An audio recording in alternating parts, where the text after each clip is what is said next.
dan turut serta melakukan tindak pidana pencucian uang sebagaimana dalam dakwaan alternatif ke-1 pertama dan kedua penuntut umum, menjatuhkan pidana kepada terdakwa oleh karena itu dengan pidana penjara selama 6 tahun.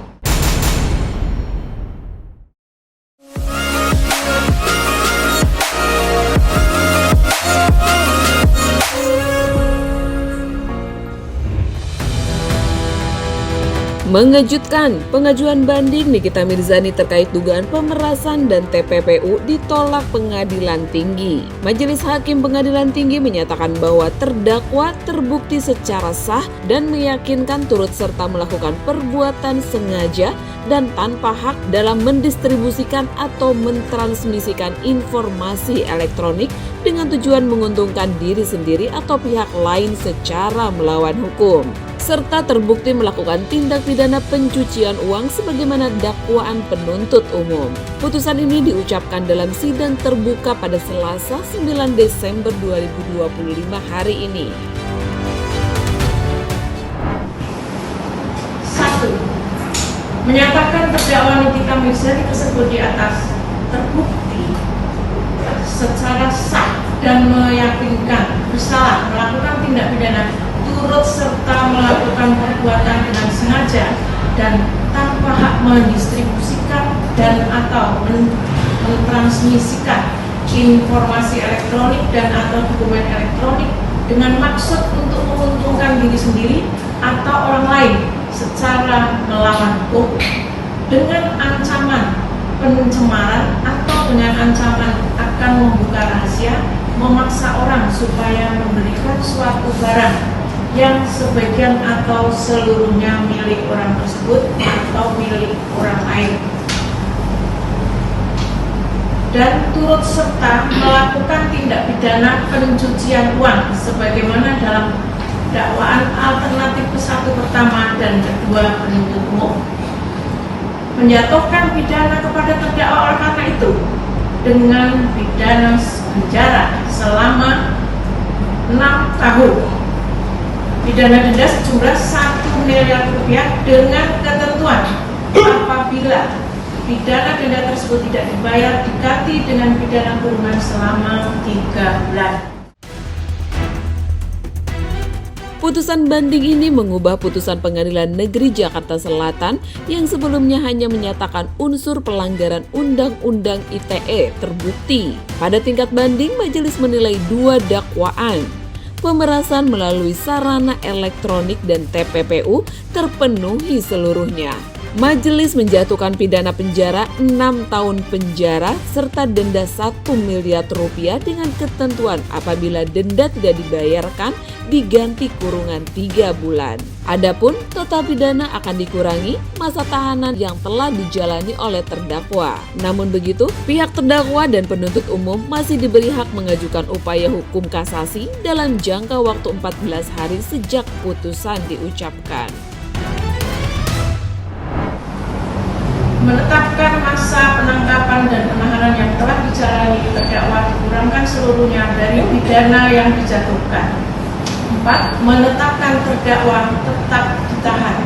Menetapkan barang bukti sebagaimana tersebut dalam putusan ini nomor 1 sampai dengan bukti nomor 39 membebankan biaya perkara kepada terdakwa dalam 2 tingkat peradilan yang dalam tingkat banding tersebut sejumlah Rp2.500.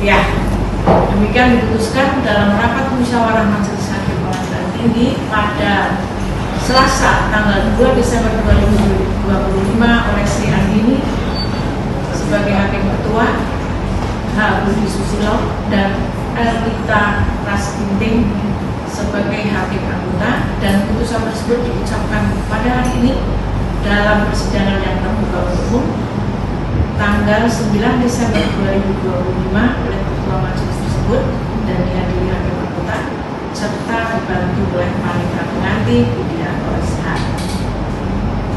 Jadi demikian ya putusannya terhadap terdakwa dan jaksa penuntut umum di diberikan hak untuk mengajukan upaya hukum dalam waktu 14 hari. Menariknya nih guys, hasil banding Nikita itu ternyata sesuai dengan prediksi pengacara kondang Hotman Paris. Sebelumnya Hotman menilai lebih baik tidak usah banding, khawatir akan dijatuhi hukuman yang lebih berat. Selain itu, Hotman juga menyinggung soal transaksi yang terjadi antara Nikita dan Reza Gladys yang menurutnya sama-sama diuntungkan namun justru berakhir dilaporkan.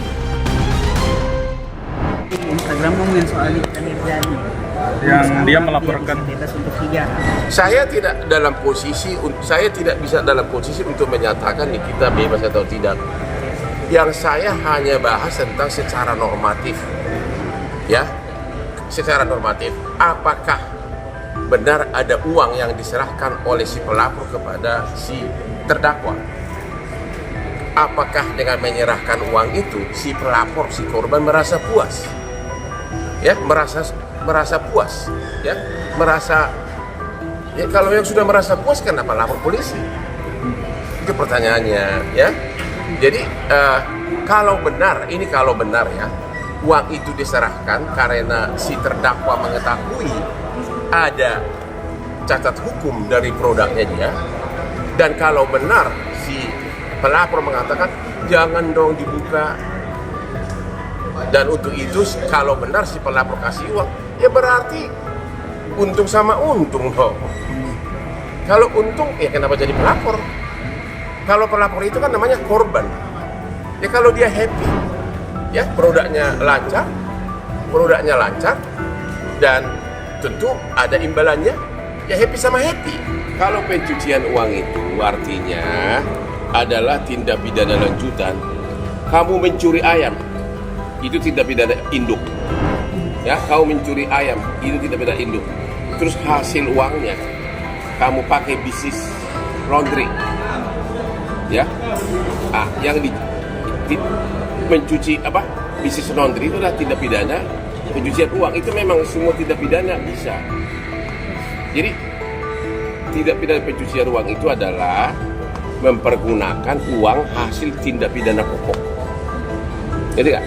Mempergunakan uang dari hasil pidana awal, itu artinya TPPU, ya. Tidak ada TPPU kalau tidak ada tindak pidana pokok, gitu nggak?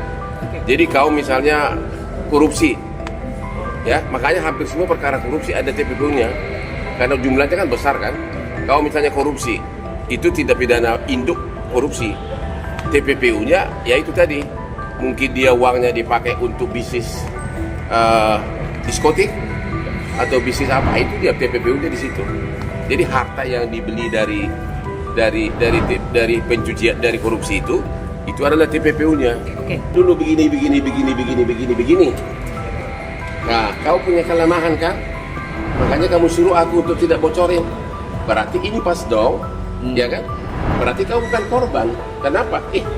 Kau kelemahan kamu gak tutupin. Kau happy, kau kasih gua aku.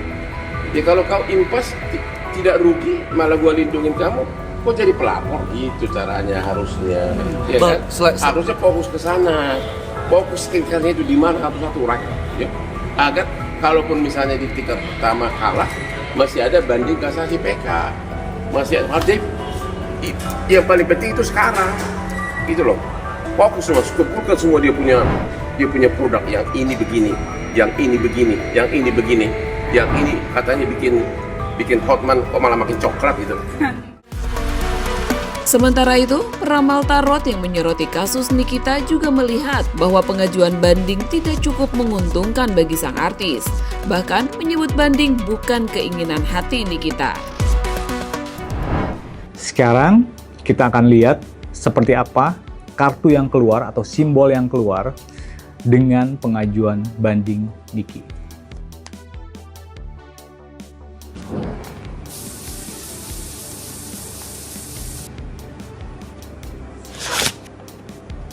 Oke. Page of Pentacle. Ini artinya akan tidak bagus, di mana akan ada penambahan dari hukuman yang kemarin lebih kurangnya adalah 4 tahun kurang, ini akan ada penambahan. Ya mungkin kalau aku menyarankan adalah lebih baik untuk tidak mengajukan banding, tapi itu sudah terjadi. Jadi memang kalau banding ini untuk Niki ini tuh sangat tidak disarankan, karena ini akan berpengaruh dengan hasil atau mungkin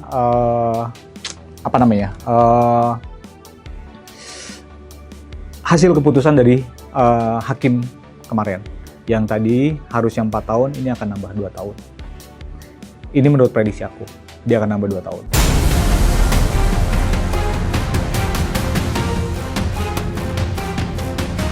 Waduh, kira-kira langkah apa yang akan diambil Nikita selanjutnya? Apakah pasrah dengan vonis saat ini atau justru akan mengajukan kasasi? Mari kita tunggu kabar selanjutnya hanya di Selebtube TV.